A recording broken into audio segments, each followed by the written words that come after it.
If you want to remove MSN from the Microsoft Edge new tab page, you're in the right place. In this quick tutorial, I'm going to show you exactly how to turn off the content feed so your new tab feels cleaner and more distraction-free. This is a simple fix, but it can make a big difference if you prefer a blank page, a minimal setup, or just don't want MSN content showing every time you open a new tab. If this video helps, please hit the like button and subscribe for more quick tech tutorials. Alright, let's jump right in. First, open Microsoft Edge and press Ctrl+T on your keyboard to open a brand new tab. You can also click the plus sign at the top if you prefer using the mouse.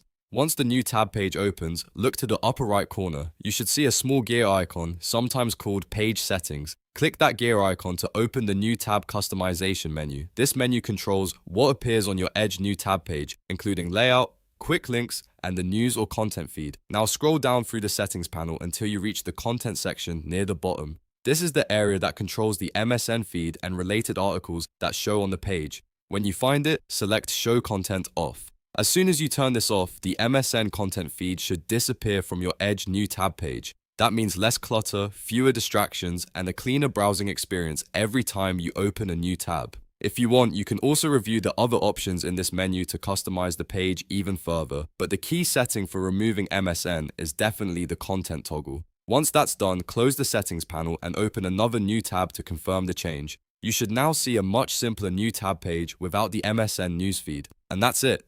You've successfully removed MSN from the Edge new tab page in just a few clicks. If this tutorial was helpful, don't forget to like, subscribe, and turn on notifications so you don't miss the next easy fix. Thanks for watching, and I'll see you in the next one.